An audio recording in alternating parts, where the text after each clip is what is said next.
Hello students, हमारा acid base और salt chapter का क्वेश्चन का डिस्कशन अभी चल रहा है। अपने लास्ट वीडियो में हमने कुछ कॉन्सेप्चुअल क्वेश्चंस का डिस्कशन कर लिया था, ओके। और आज के वीडियो में कुछ नया क्वेश्चन का डिस्कशन करेंगे, ठीक है। तो स्टार्ट करते हैं। तो हमारा जो पहला क्वेश्चन है वो है write word equations and then balanced equations for the reaction. तो यहाँ पे कुछ रिएक्शंस गिवन है, पहले हमें उनका वर्ड इक्वेशन लिखना है, ओके।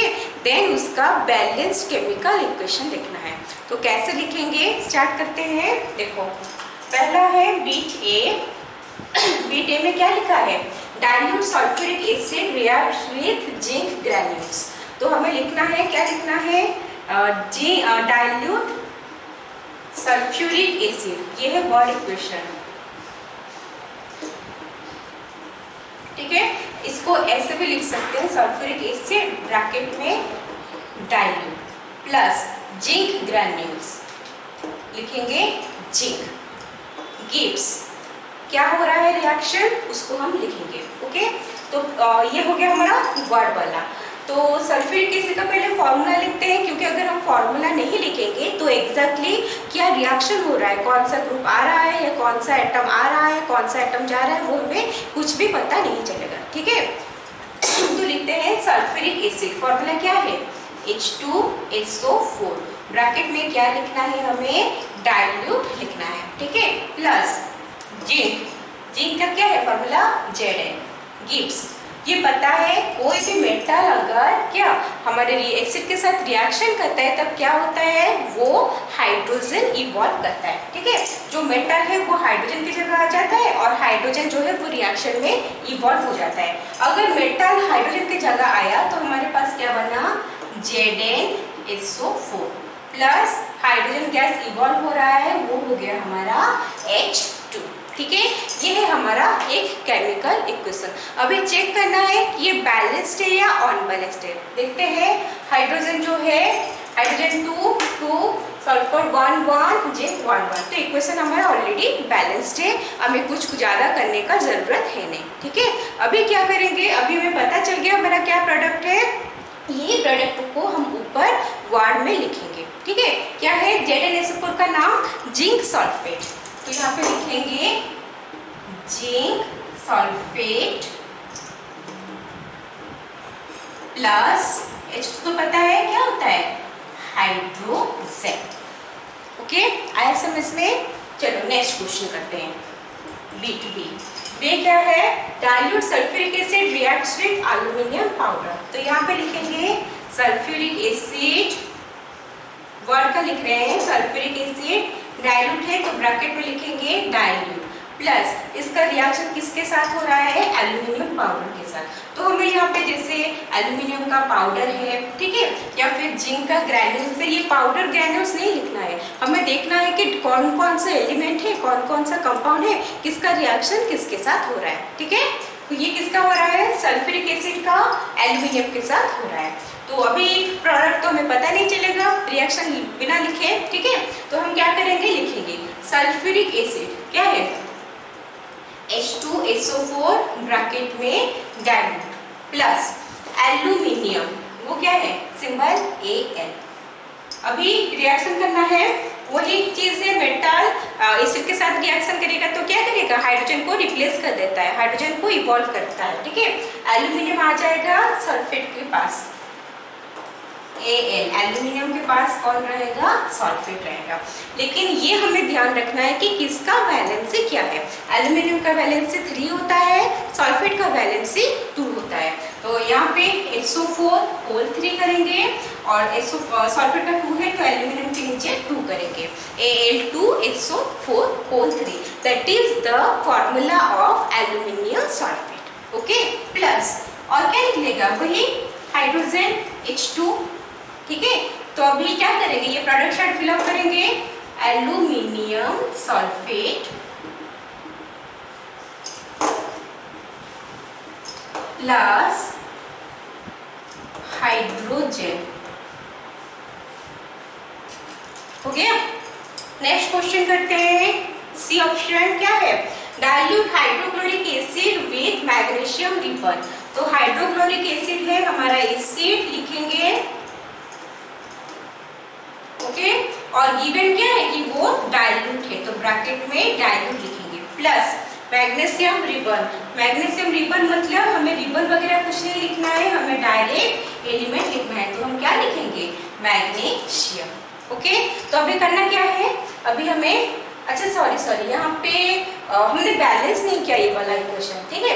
बैलेंस नहीं किया तो क्या करेंगे, Al2 है, इसको 2Al कर देते हैं, SO4 होल 3 है, 3H2SO4, ठीक है, और अभी हाइड्रोजन 3H2 है, यहाँ पे 3H2। तो हमारा इक्वेशन बैलेंस्ड करना है, क्वेश्चन में पूछा है ना, right the balanced equation. Okay, चलो वो हो गया। नेक्स्ट इसका क्या करेंगे, फॉर्मूला लिखेंगे, हाइड्रोक्लोरिक एसिड का HCl dilute plus Mg gives, वही रिप्लेस करेगा, मैग्नीशियम के पास कौन आएगा, क्लोराइड आएगा, MgCl, ठीक है। मैग्नीशियम का वैलेंसी 2 होता है, क्लोरीन का 1 आता है, तो फॉर्मूला क्या बना, MgCl2 प्लस, क्योंकि एसिड है और ये क्या है हमारा मतलब ये हमारा क्या है, मेटल है और ये एसिड है, तो वो जब रिएक्ट करेगा तो वो क्या करेगा, हाइड्रोजन गैस इवॉल्व करेगा, ठीक है। तो हो गया हमारा इवॉल्व। अभी क्या करना है, बैलेंस करना है, 2HCl करने से इक्वेशन बैलेंस्ड हो गया, ठीक है। अभी प्रोडक्ट के साइड में हम नाम लिखेंगे, क्या लिखेंगे, MgCl2 है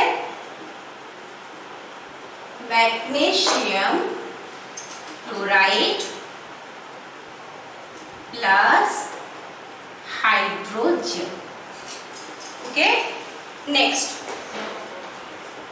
विथ डी में क्या है, dilute hydrochloric acid and iron filings, क्या लिखेंगे, hydrochloric acid dilute plus iron, ठीक है। फॉर्मूला लिखना है अभी, hydrochloric acid HCl plus iron का है F3, तो ये दोनों जब अपने बीच रिएक्ट करेंगे तो वो क्या देंगे, आयरन का क्लोराइड देंगे, ठीक है। तो यहाँ पे हम लिखेंगे FeCl3 प्लस H2, ओके। तो बैलेंस तो करना है, बैलेंस करने के लिए क्या करेंगे, FeCl3 है, तो यहाँ पे अगर हम 3 करते हैं तो ये प्रॉब्लम होगा, अच्छा ठीक है, स्टेप बाय स्टेप चलते हैं। यहाँ पे 3 है, इसको 3 करने को ट्राई करते हैं, ठीक है। अगर 3Cl हो गया, ये 3Cl हो गया, लेकिन H2 यहाँ पे 3 है, यहाँ पे 2 है, तो इसको हम लिख सकते हैं अभी के लिए 3/2, ठीक है। तो बैलेंस केमिकल इक्वेशन जो 9th में पढ़े हो कैसे करना है उस टाइप का, तो हमें अभी क्या करना है, किसी को भी फ्रैक्शन में नहीं रखना है, तो हमारा जो भी एलसीएम आता है उसको हम मल्टीप्लाई कर देते हैं। तो यहाँ पे बाय 2 है, तो हम सारा इक्वेशन जो है वो 2 से मल्टीप्लाई करेंगे, तो क्या लिखेंगे, ये इंटू 2 हो गया, क्या होगा, 6HCl 2Fe 2FeCl3, यहाँ पे भी 2 हो गया, 3H2, ठीक है। नाम क्या है इसका, FeCl3 का फेरिक क्लोराइड, और ये निकला हाइड्रोजन, तो बन गया हमारा ferric chloride plus hydrogen, okay students. तो हमें सिर्फ जो क्या कैसे क्या हो रहा है उसका नॉलेज रखना जितना इम्पोर्टेंट है, उससे और ज़्यादा इम्पोर्टेंट है कि हमें एग्जाम में उसे कैसे रिप्रेजेंट करना है, ठीक है। अगर आपको पता है बट आप एग्जाम में प्रॉपर्ली रिप्रेजेंट नहीं कर पा रहे हो तो वहाँ पे भी तो आपका मार्क कट हो जाएगा, ठीक है। तो जानने का फायदा क्या हुआ, कुछ नहीं, ओके। तो ये भी क्लियर हो गया, चलो इसको लिख लो,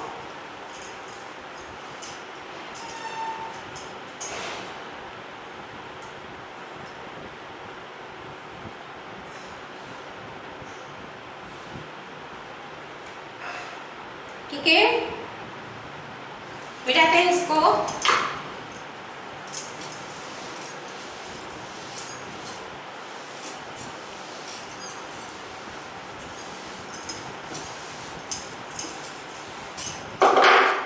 नेक्स्ट क्वेश्चन लिखो, वाई डॉट, डिक्टेट करते हैं, लिखो Y dot distilled water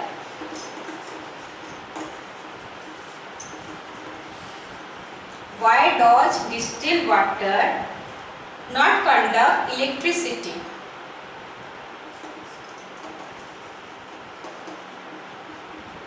Not conduct electricity,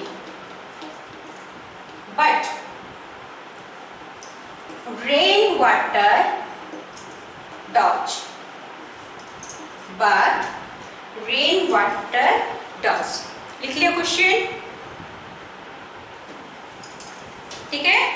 तो यहाँ पे क्या पूछा है, डिस्टिल वाटर जो है वो इलेक्ट्रिसिटी कंडक्ट नहीं करता, बट हमारा जो रेन वाटर है वो इलेक्ट्रिसिटी कंडक्ट करता है। What is the reason? Okay, तो डिस्टिल वाटर क्या होता है? Distil water is the pure form of water. Okay, pure form of water में क्या है, कोई भी आयनिक स्पीसीज नहीं है। ये तो पता होना चाहिए आप लोगों को कि इलेक्ट्रिसिटी कंडक्ट करने के लिए हमें फ्री आयंस चाहिए, ठीक है। तो फ्री आयन अगर अवेलेबल रहेगा तो वो जो भी है सोल्यूशन वो हमारा इलेक्ट्रिसिटी कंडक्ट कर सकता है। अगर फ्री आयन अवेलेबल नहीं रहेगा तो इलेक्ट्रिसिटी कंडक्ट नहीं करेगा, ठीक है। लेकिन जो डिस्टिल वाटर है वो हमारा क्या है, वो प्योर वाटर है, और यहाँ पे कोई भी आयोनिक स्पीसीज जो है वो प्रेजेंट नहीं है, ठीक है। क्योंकि आयनिक स्पीसीज प्रेजेंट नहीं है इसलिए वो इलेक्ट्रिसिटी कंडक्ट नहीं करता है। Okay, coming to rain water. हमारा जो रेन वाटर है, रेन वाटर में क्या होता है, रेन वाटर में जैसे बारिश होता है तो यहाँ पे हमारा एटमॉस्फेयर में बहुत सारे पॉल्यूशंस होते हैं, बहुत सारे गैसेस होते हैं ना, जैसे सल्फर ट्राइऑक्साइड हो गया, सल्फर डाइऑक्साइड हो गया, डिफरेंट नाइट्रोजन डाइऑक्साइड, नाइट्रोजन और सल्फर का काफ़ी सारे ऑक्साइड्स प्रेजेंट रहते हैं, ठीक है। इससे क्या होता है, अच्छा और एक चीज़ ये होता है हमारा पोल्यूशन का सिम्टम रहता है कि अगर सल्फर और नाइट्रोजन का ऑक्साइड्स प्रेजेंट है तो वो पोल्यूशन को क्या करता है, मतलब पोल्यूशन को इंडिकेट करता है, ठीक है। तो अगर वहाँ पे वाटर रेनफॉल होगा तो वो जो ऑक्साइड है सल्फर का या फिर नाइट्रोजन का वो सब क्या करेंगे, वो वाटर का जो रेन वाटर है उसके साथ मिलके कंबाइन, केमिकली कंबाइन करके वो एसिड्स बना लेते हैं, सल्फ्यूरिक एसिड, नाइट्रिक एसिड, ये सब बना लेते हैं। Of course they are very diluted, ठीक है, कॉन्सेंट्रेटेड तो नहीं होता है, बहुत ज़्यादा डाइल्यूट होता है, लेकिन वो एसिड का फॉर्मेशन करते हैं। इसी को हम कहते हैं एसिड रेन, पढ़ा होगा, ठीक है। क्या बोलते हैं इसको, एसिड रेन। तो ये जो स्पेसीज है, जो डाइऑक्साइड है हमारा, मतलब क्या जो गैसेस है वो जब रिएक्शन करते हैं तो फिर उनके बीच में क्या होता है, कुछ आयनिक स्पेसीज जो है वो प्रेजेंट रहते हैं, ठीक है। तो क्योंकि रेन वाटर में आयनिक स्पेसीज प्रेजेंट है, मतलब आयनिक स्पेसीज जो प्रेजेंट है वो सब क्या होता है, वो होते हैं सारे इम्प्योरिटीज, ओके। क्योंकि इम्प्योरिटीज प्रेजेंट है so they are able to conduct electricity, ठीक है। आया सबको समझ में? चलो लिख लो।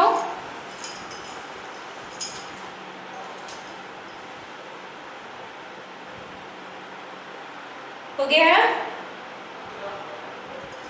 नेक्स्ट क्वेश्चन लिखते हैं, लिखो। नेक्स्ट क्वेश्चन है, there are 5 solutions, there are 5 solutions A, B, C, D, E. Okay? When tested with universal indicator, shows pH as 4, 1, 11, 7, 9 respectively, okay. तो क्वेश्चन पूछा है which solution is neutral, next which solution is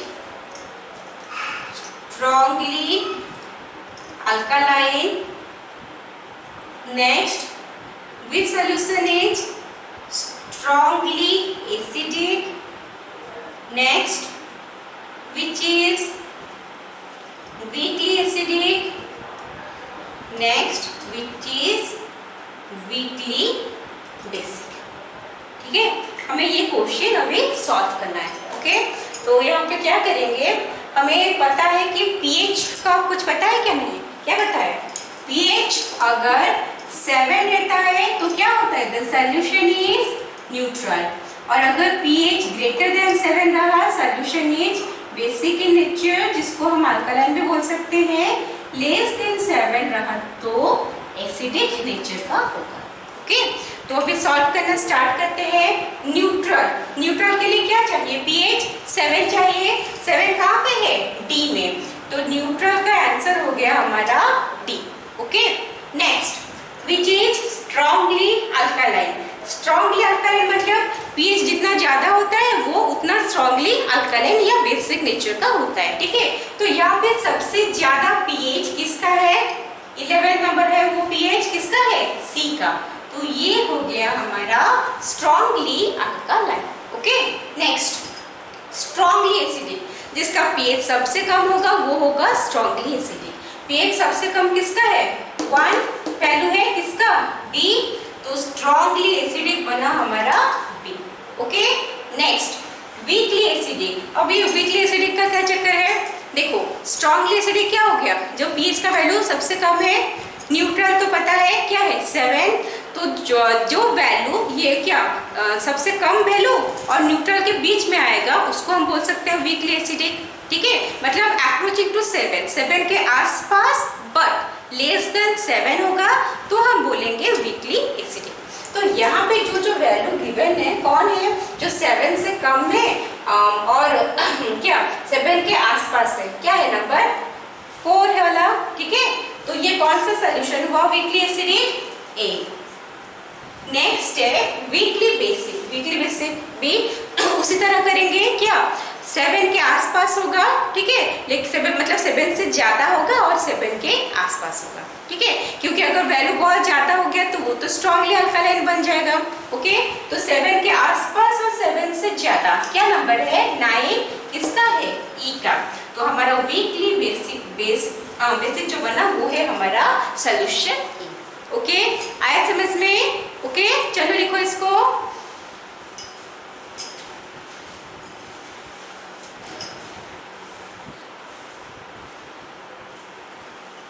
मिटाते हैं।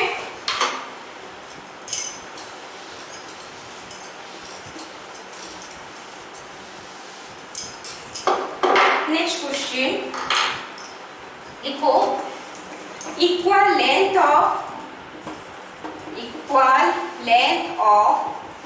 Magnesium ribbon is taken in test tube A and B. Hydrochloric acid is added to test tube A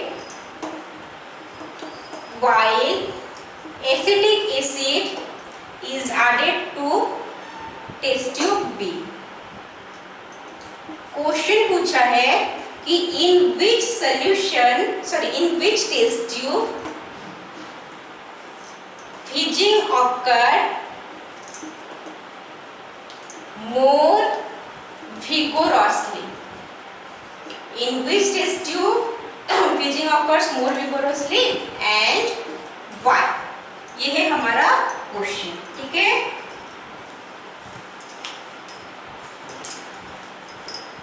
ठीक है, attend करते हैं question. तो पहले क्वेश्चन को समझने की कोशिश करते हैं। ठीक है, फिजिंग, ये फिजिंग क्यों होगा? अगर कोई भी लिक्विड प्रेजेंट है, हमारा क्या है सोल्यूशन लिए है test tube A and B में। ओके, और यहाँ पे अगर कोई फिजिंग हो रहा है तो मतलब नहीं, ए और बी हमारा टेस्ट ट्यूब है, वहाँ पे HCl लिए हैं और यहाँ पे क्या लिए हैं? Acetic acid. ठीक है, मैग्नीशियम रिबन को हमें वहाँ पे डीप करना है, इक्वल लेंथ का है, दोनों को 2 टेस्ट ट्यूब में हमें डीप करना है। ठीक है, तो देखना क्या है? हमें देखना है कि कहाँ पे फिजिंग होता है। अच्छा, ये फिजिंग क्या होता है? फिजिंग मतलब अगर लिक्विड से जैसे गैस का बबल्स निकलेगा, ठीक है, तो वो होता है फिजिंग। तो ये फिजिंग होने के लिए जो गैस है, कोई भी गैस हो, उसका इवॉल्व होना जरूरी है। सोल्यूशन में से गैस का इवॉल्व होना जरूरी है। ठीक है, गैस इवॉल्व क्यों होगा? अगर हमारे पास टेस्ट ट्यूब में कुछ है, हम वहाँ पे कुछ डाल रहे हैं, तो ऑफकोर्स उनके बीच में रिएक्शन होगा, तभी जाके गैस का इवॉल्व होगा, इवोल्यूशन होगा। ठीक है, तो देखते हैं क्या क्या रिएक्शन होता है यहाँ पे। तो पहले है ए में क्या है हमारे पास? HCl है, और इसका हम क्या कर रहे हैं? मैग्नीशियम के साथ रिएक्शन कर रहे हैं इन टेस्ट ट्यूब ए। तो मैग्नीशियम क्या है? मेटल है, और ये हाइड्रोक्लोरिक एसिड है, तो वो क्या करेगा? हाइड्रोजन को डिस्प्लेस करेगा, क्या बनाएगा वो? MgCl2 plus H2। ठीक है, नेक्स्ट है test tube B. Test tube B में क्या है? एसिटिक एसिड CH3COOH और उसका रिएक्शन हम करेंगे विथ मैग्नीशियम। तो यहाँ पे क्या होगा, हाइड्रोजन इवॉल्व होगा और बनेगा यहाँ पे CH3COO 2Mg, नाम होता है उसका मैग्नीशियम एसीटेट। ठीक है, ये तो मैग्नीशियम क्लोराइड तो पढ़े हुए बहुत बार, ये वाला नहीं पढ़े हो। तो ये क्या है, मैग्नीशियम एसीटेट। ठीक है, तो हमें यहाँ पे भी हाइड्रोजन इवॉल्व हो रहा है और यहाँ पे भी हाइड्रोजन इवॉल्व हो रहा है। इसको हम अपर हेडेड एरो कर लेते हैं, जिसका मतलब है कि गैस इवॉल्व हो रहा है।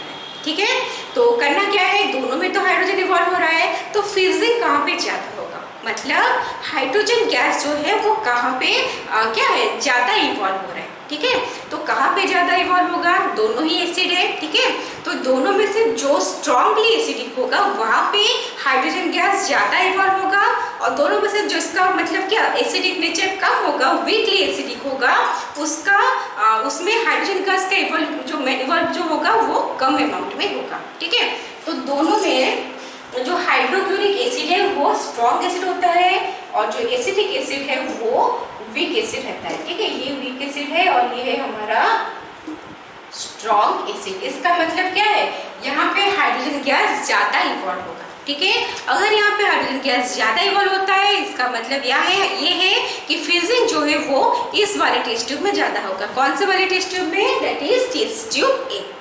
ओके, आया सबको समझ में, क्लियर? चलो लिखो,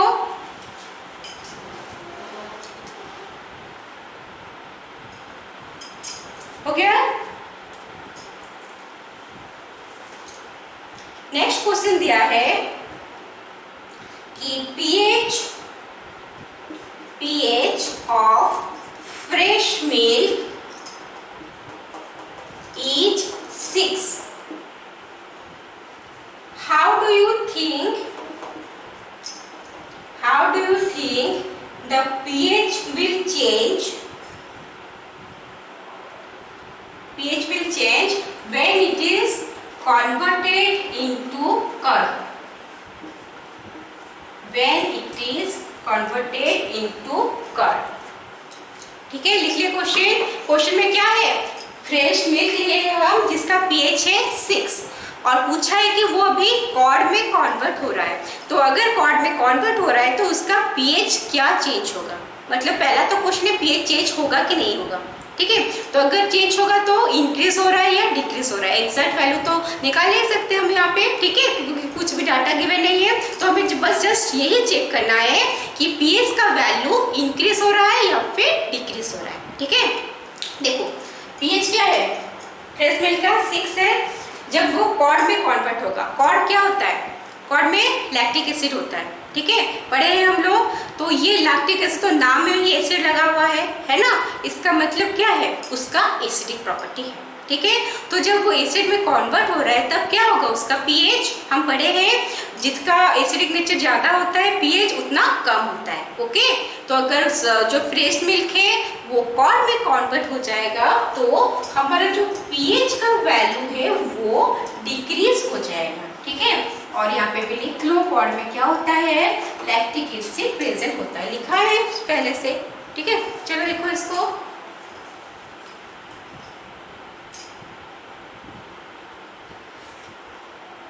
हो गया। नेक्स्ट क्वेश्चन जो है वो भी वही मिल्क के ऊपर है।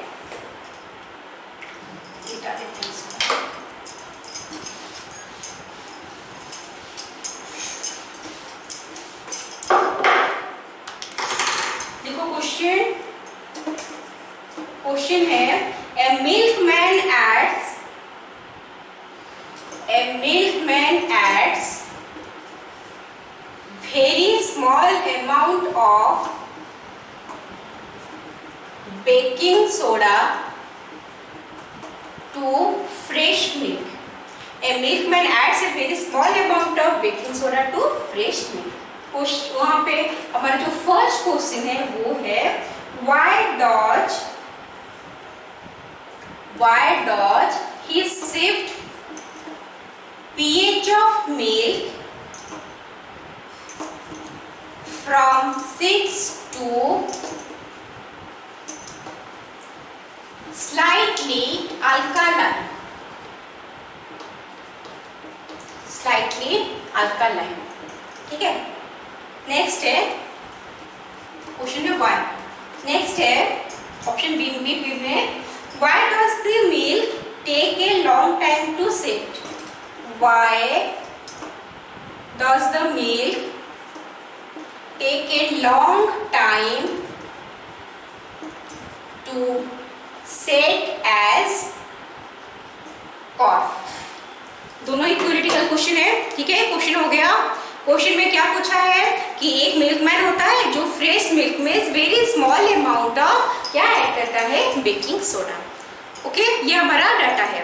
क्वेश्चन है पीएच ऑफ द मिल्क जो है वो 6 से स्लाइटली अल्कालाइन वो करने को ट्राई करता है।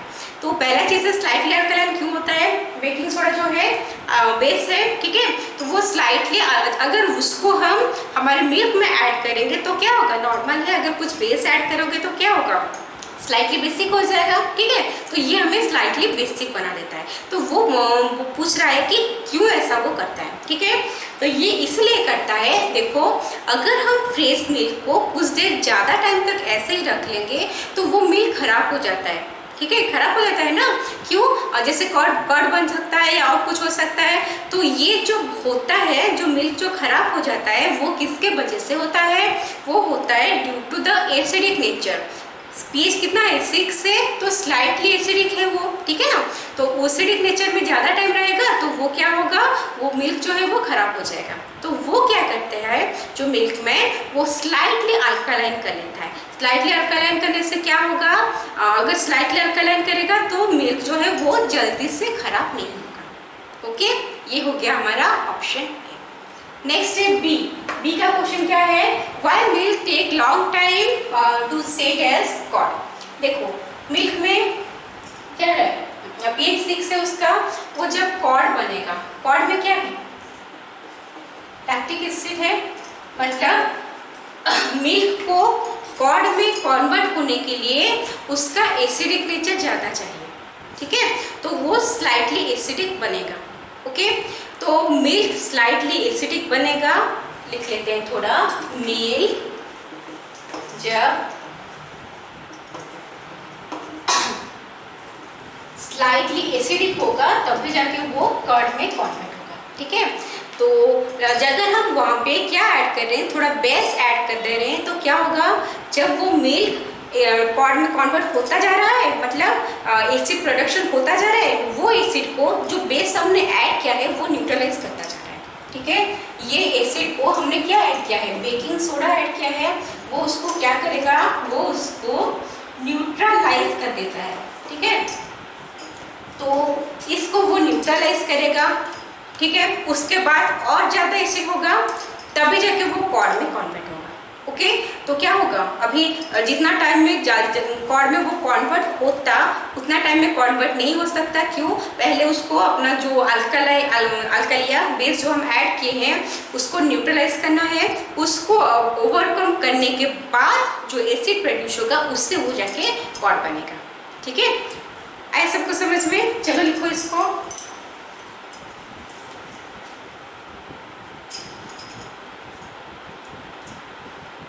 हो गया।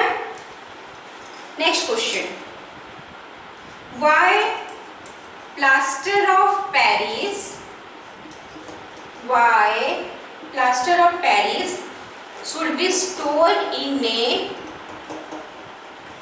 stored in a moisture proof container, in a moisture proof container। ठीक है, तो क्वेश्चन हमारा ये हो गया।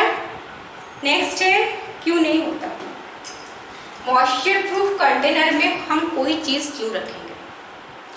तभी रखेंगे जब भी वो सब्सटेंस जो है उसका टेंडेंसी रहेगा कि वो मॉइस्चर को एब्जॉर्ब ना कर ले। ठीक है, अगर कोई सब्सटेंस मॉइस्चर को एब्जॉर्ब कर लेता है और उसमें कुछ केमिकल चेंजेस हो जाता है तभी जाके हम सोचेंगे कि नहीं चलो हमें उसे मॉइस्चर प्रूफ कंटेनर में रखना है। ठीक है, यहाँ पे भी ऐसा ही कुछ होता है। क्या होता है? प्लास्टर ऑफ पेरिस पढ़े थे लास्ट क्लास, क्या होता है उसका formula? CaSO4 dot half H2। ठीक है, ये हो गया। इसमें वाटर का मॉलिक्यूल ऐड होगा तो वो बनेगा CaSO4 dot 2H2, that is gypsum. ये भी पढ़े हुए हो ना, हाइड्रेटेड कैल्शियम सॉल्वेट। तो यहाँ पे हम 3/2H2 लिखते हैं, ठीक है।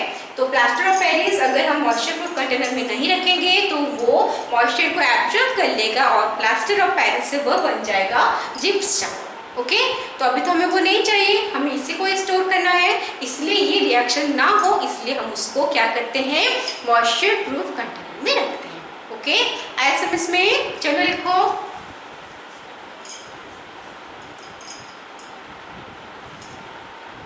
हो गया क्या?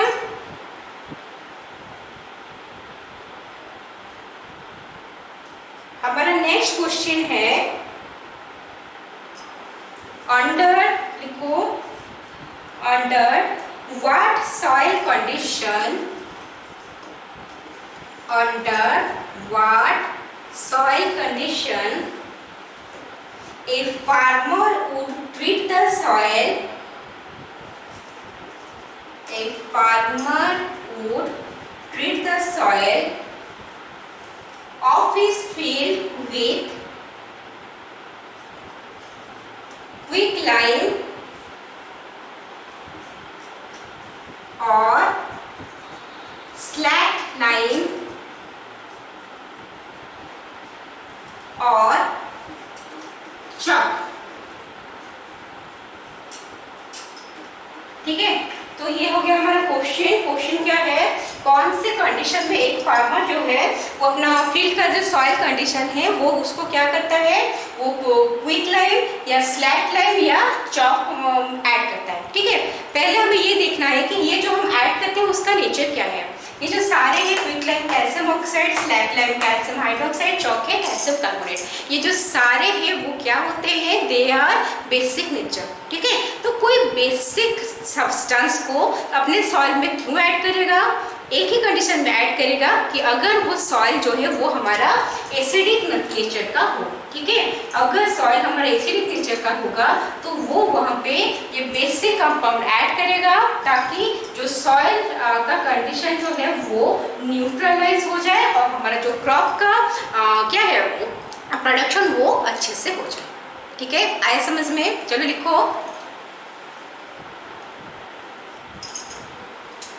हो गया? तो अभी हमारा जो भी कॉन्सेप्चुअल क्वेश्चन जितना हो सकता था, अच्छा क्वेश्चन कॉन्सेप्ट क्लियर होने के लिए वो सब हमने यहाँ पे कर लिया है। ठीक है, तो आगे नेक्स्ट क्लास में कुछ और नया चीज़ पढ़ेंगे। ओके, तो टिल देन माइंडफुली अच्छे से पढ़ाई करते रहो। ओके।